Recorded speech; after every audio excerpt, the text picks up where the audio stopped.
Buenas tardes, ingeniero Morales. A continuación explicaremos un caso práctico de cumplimiento surtido. Somos estudiantes de la Escuela de Ingeniería de Sistemas. Somos el grupo número 6, conformado por los integrantes Blas Miranda Alex, Soto Jara Jason y Ortiz Marengo Alexis. El orden de los integrantes es el orden en el cual explicarán los temas. Ahora explicaremos el proceso de carga incremental de nuestro FAC surtido. Veremos el proceso de carga incremental de nuestro FAC surtido. Para empezar, veremos que no existe ningún registro. Como ven, no hay ningún registro. Ahora pasaremos a ejecutar el procedimiento almacenado, ¿no?, que recibe como parámetro una fecha. Ejecutamos el procedimiento almacenado y como ven han sido afectadas 14.800 filas. Ahora volvemos a ejecutar el procedimiento almacenado, el script de nuestro FAC surtido. Seleccionamos las primeras 1000 y aquí están los registros, ¿no? Los primeros 1000 registros. ¿Ya? Ahora pasaremos a explicar, en este caso, cómo funciona el store procedures. Primero, declaramos, ¿no?, una fecha que recibe como parámetro. Luego la formateamos debido a que la llave primaria de nuestra dimensión tiempo sí es int, ¿no? Bien, aquí seleccionamos lo que es la fecha, el producto y el local. Sumamos lo que son los montos, que la llamaremos monto venta. Sumamos la cantidad, que la llamaremos unidades vendidas, ¿no? Y la metemos en una tabla temporal llamada venta agrupada, ¿no? Y aquí la agrupamos por fecha, producto y local. Bien, aquí seleccionamos lo que son las unidades vendidas, el monto, el stock mínimo, el stock valorizado y el stock de unidades, lo que es el local, el producto y la fecha. Aquí empezamos con los case, ¿no? Aquí cuando el stock mínimo es nulo, entonces es 0. Y de lo contrario será 1, ¿no?, que será catalogado. La segunda condición es cuando el stock mínimo unidades es nula, entonces es 0. De lo contrario se ejecuta una segunda condición cuando el monto de la venta es mayor y el stock de unidades actual es igual a 0, entonces será 1, de lo contrario será 0, ¿no? Esta es la condición para el quiebre. Aquí es cuando el stock mínimo unidades es nulo, entonces es 0. De lo contrario se ejecuta otra condición, otro case, ¿no?, cuando el stock de unidades actual es mayor a 0, entonces será 1. De lo contrario será 0, ¿no? Esta es la lógica para la condición para el stock mayor 0. Entonces sacaremos otro case cuando el stock mínimo unidades es nulo, entonces será 0. De lo contrario se ejecuta otra condición, otro case, ¿no?, cuando el stock de unidades actual es igual a 0, entonces será 1, de lo contrario será 0, ¿no? Esta es la lógica del stock 0.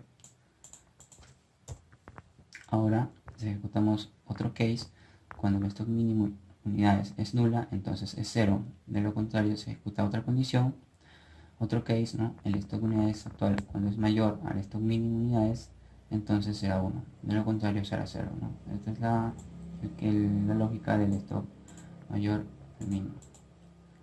Bien, aquí veremos lo que es el case del cumplimiento. Cuando catalogado es igual a 0, entonces es igual a 2. ¿Qué quiere decir esto? Que no está catalogado, ¿no? Ya. Se ejecuta una segunda condición, un segundo case, cuando el stock de unidades actual es igual a 0, entonces será 3, ¿no? ¿Qué quiere decir? Que el stock es 0.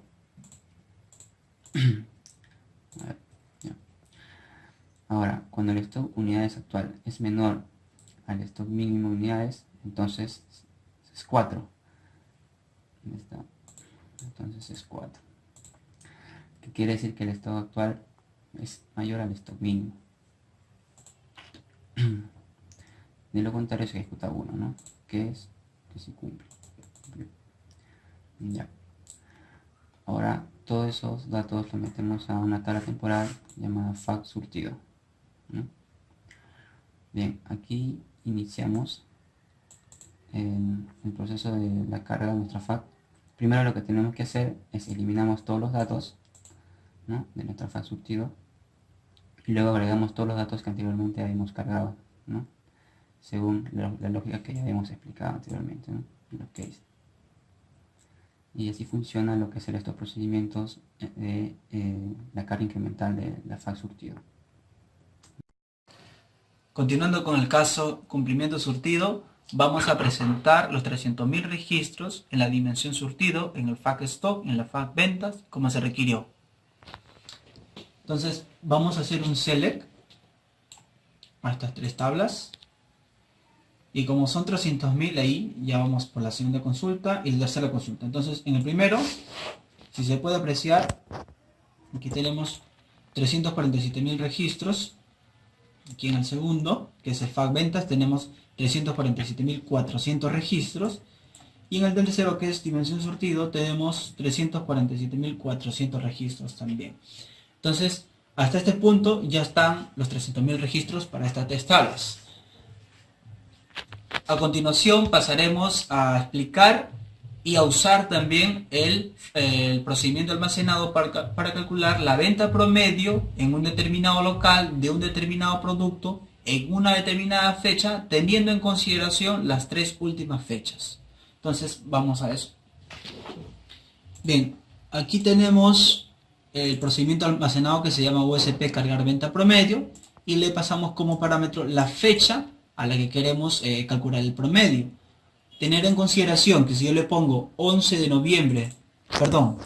de noviembre, lo que va a hacer es ir 3 fechas atrás, sumar las cantidades y los montos y dividirlas entre 3. Entonces, ahí está. Y tenemos ya las filas afectadas. Entonces, vamos a ver qué es lo que obtuvimos, que sería aquí, ¿no? Ahí estoy haciendo ya la consulta a la venta promedio, que es donde se han insertado los datos. Y le estoy filtrando por el producto 4, el local 3 y el tiempo key, que viene a ser la fecha concatenada, que sería un entero. 2014, ahí está, el 11 y el 4, que es con que se realizó también, se ejecutó el SP. Entonces vamos a ejecutarlo. Y tendremos la siguiente información. Tendríamos que para para el local 3 del producto 4, en esta fecha que sería el 4 de noviembre, se espera vender o se tiene una venta promedio de 259 unidades y el monto promedio es de 12.950 soles. Esto quiere decir que este es el monto promedio y la cantidad promedio de los 3 días anteriores respecto a esta fecha. Muy bien, ahora pasaremos a explicar el SP como tal. Tendríamos por aquí venta promedio. Bien, entonces ya explicando el SP. En primer lugar declaramos la fecha. Tenemos también la fecha formateada, que es un entero. Es un entero porque nosotros estamos manejando el tiempo key como concatenación de los miembros de una fecha, ¿no? Concatenamos el año, el mes y tenemos el día. Entonces, en función de eso, nosotros identificamos el tiempo key. Entonces, recibimos la fecha. Aquí lo formateamos a lo que mencioné, año, mes y día, y lo convertimos a entero. Ya tenemos la fecha formateada que nos va a servir para hacer el match con la dimensión tiempo. Entonces, lo primero, hacemos un select apuntando al FAC venta dentro del rango que vienen a ser la fecha actual menos un día. Ahí está. Como fecha superior, y la fecha inferior sería menos 4, para que no tome en consideración la fecha actual, sino las 3 fechas anteriores. Y esta consulta le asignamos o la guardamos en una tabla temporal que vamos a llamar venta promedio temp. Entonces aquí ya tenemos toda la data con la que queremos trabajar. Bien. Luego de eso, lo que vamos a hacer es hacer un group by. Vamos a agruparlo por producto, por local, porque aquí ya filtramos las fechas que nos interesan. Entonces tenemos por producto y por local. ¿Qué vamos a hacer? Vamos a sumar y le decimos en caso de que se encuentre dentro del rango de las 3 fechas, vamos a sumarle. De lo contrario, si no están dentro del rango de las 3 fechas, le mandamos 0. para que no tenga peso cuando se realice el promedio. Es por eso que le dividimos entre 3 y le mandamos 0 para que no tenga peso. Vuelvo a recalcar. Entonces, lo mismo se hace para la cantidad. Entonces tenemos la misma lógica para calcular el monto promedio y la misma lógica para calcular la cantidad. Entonces ya tenemos los datos para insertar. Por eso lo vamos a guardar en una tabla temporal que se llama venta prom insert. Venta promedio insert. Entonces, antes de insertar, lo que vamos a hacer, vamos a iniciar una transacción y vamos a eliminar. Eliminamos todos los datos que corresponden a la fecha formateada, que es la fecha que ha venido como parámetro, pero en entero. Luego de eliminarlo, vamos a insertar. Y insertamos todo lo que compete a la tabla temporal venta prom insert, a la que hemos obtenido en esta lógica, ¿cierto? Entonces se hace una transacción para salvaguardar la consistencia de la información, ¿no? Entonces, ok, si todo está ok, insertaría en la tabla venta promedio tut. Y si sale un error o pasa algo inesperado, entonces entra al catch y dice, oye, hay una transacción pendiente. Sí, hay una transacción pendiente y es justamente la que hemos declarado aquí, ¿no? Perdón, la que hemos declarado, sí, la que hemos declarado ahí, y lo que hace es un rollback. Entonces, esa es la lógica que nos permite a nosotros calcular el promedio de venta y también el promedio de cantidades vendidas, ¿no? A partir de los 3 días anteriores de una fecha. Okay. Bien, entonces esa era la explicación del procedimiento almacenado.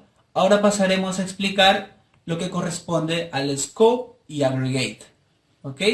Eso ya sería en el cubo. Entonces, vamos. Primero, ¿qué es lo que hace? Veamos. Aquí tengo las ventas, monto, y tengo la venta M, que viene a ser la venta acumulada mensual. Entonces, como podemos ver, digamos que es como escalera, como haciendo una analogía. Tendríamos, se suma esta cantidad, más se suma esta cantidad, no hay nada que agregarle, es la misma cantidad. Aquí sí hay algo que agregarle y se va sumando aquí. Se va acumulando de esta forma, ¿no? Entonces, cuando se acumula de esta forma, le vamos a llamar a esta columna venta acumulado mensual y a esta columna el monto normal, ¿no? El monto que no es acumulado. Entonces, lo que hemos hecho con el scope y el aggregate es lo siguiente. Yo puedo aquí seleccionar mi visión en acumulado y me va a apuntar a esta columna para esta fecha. Veamos este caso. Tengo como filtro de calendario mensual el jueves 4 del 12 de 2014, que viene a ser esta fecha. Y como está en acumulado, va a apuntar a la columna M, que vendría a ser este monto, 781.380, que lo tenemos aquí. Entonces, cuando yo cambio periodo, debería superponer esto, en vez de esto, debería considerarme esta columna. Y es justamente lo que hace, ¿no? 311.335 y 311.335. De modo que está, digamos, intercambiando las columnas referente a lo que yo coloque en visión. Entonces, ¿cómo funciona esto? Vamos a verlo también a continuación en el cubo. Tenemos aquí nuestro cubo que se llama surtido y vámonos a cálculos. Y aquí tenemos, bueno, acá tenemos los campos calculados, que ya se va a explicar más adelante, pero lo que a nosotros nos interesa ahorita es saber la lógica que les mencioné. Entonces vamos a poner esto por acá. Listo. Esta es la lógica que nos interesa a nosotros. Lógica le voy a poner. Entonces lo que hacemos es que creamos un campo calculado que se llama venta AM. A esta venta AM la vamos a definir de la siguiente forma. Le decimos venta M. Tú vas a trabajar con la dimensión tiempo, con el calendario mensual, con esta jerarquía que hemos creado. y le vamos a decir en todos tus miembros, o sea, en todas las fechas, tú vas a comenzar a agregar y agregar y agregar, de modo que se van acumulando las cantidades vendidas, los montos vendidos, ¿no? Los montos vendidos. Entonces, hasta ahí solamente tenemos este efecto de acumulación. Ahora, para que nosotros podamos cambiar de columna, entre comillas, cambiar de columnas, cuando seleccionamos periodo o acumulado, se hace a través del scope, ¿cierto? Tenemos el scope y lo que le decimos es, si seleccionas la 2, que viene a ser el acumulado, le dices, oye, si seleccionas las 2, tráeme lo que viene a ser la venta AM, que viene a ser el acumulado. En caso contrario, nosotros, el script va a seguir considerando el monto. Pero si seleccionamos el 2, que es el acumulado, nos va a traer venta AM, que es esto, y lo va a sobreescribir como si se tratara de esta columna. Entonces de esta forma lo que hemos explicado es el funcionamiento del cálculo de la venta promedio y también las funciones aggregate y scope. Bien, a continuación vamos a explicar los indicadores y el KPI. Empecemos con los indicadores. Aquí tenemos los indicadores, el indicador de surtido, que cuenta todos los productos que están catalogados entre el total de registros que hay en surtido. Para quiebre, la lógica es la misma, solo que en lugar del número total de surtido, solo tomamos aquellos que sí están catalogados y lo dividimos entre aquellos productos que están quebrados. Para stock mayor a 0, buscamos aquellos productos que tengan el stock mayor a 0, key, y lo dividimos entre el total. La misma lógica se aplica para el stock mínimo, stock mayor al stock mínimo. Bien, aquí en el Excel vemos el monto total y aquí los porcentajes de cada uno de los indicadores. Como se puede ver, en indicador surtido es el 100%. Vamos a comprobar esto viendo aquí en la base de datos. Nosotros lo llamamos catalogado aquí. Como se puede ver, todos son 1. Si sigo bajando va a haber más, solo que no alcanzaron todos los datos. Es por eso que el porcentaje es el 100%, ya que todos están catalogados. Si aquí utilizamos el filtro y podemos aquellos que no están catalogados, no se muestra ninguno, porque no hay ninguno. Todos están catalogados. Ya. Con respecto al stock mayor a 0, aquí vemos, tiene un indicador del 100%. Veamos aquí. No hay ningún producto que tenga stock igual a 0 o menor. Todos son mayor. Es por eso que el indicador también nos dice que es un 100%. Con respecto al indicador stock mayor al stock mínimo, vemos que tenemos un 90.13%. Esto lo podemos ver aquí. Vamos a ponerlo en todos. Este es el stock mínimo y este es el stock actual de los productos. Vamos a buscar aquellos productos que no sean mayores al mínimo. Por ejemplo, estos que están aquí dicen no. Tienen la misma cantidad que el stock mínimo. Es por eso que no cuenta para el porcentaje. Por eso que nos da un 90.13%. Con la mayoría que sí es mayor al stock mínimo, como se puede ver a continuación. Con respecto al indicador de quiebre, que nos da un 10%, lo vamos a ver a continuación en este cuadro de acá. Según la lógica del quiebre, nos dice que solo cuentan aquellos productos que sí están catalogados. Es por eso que aquí hemos puesto nuestro filtro de productos catalogados. No nos muestra un no porque no tenemos productos que no estén catalogados, como vimos anteriormente aquí. Y según el indicador surtido, que es un 100%. Ya, para ver el porcentaje, ¿por qué no sale 10%? Lo vamos a ver, porque si ponemos aquellos productos que no están quebrados, representan 1.000.000, y aquellos productos que sí están quebrados representa 120.000, que viene a ser aproximadamente un 10% de la cantidad total. Es por eso que nos da este porcentaje.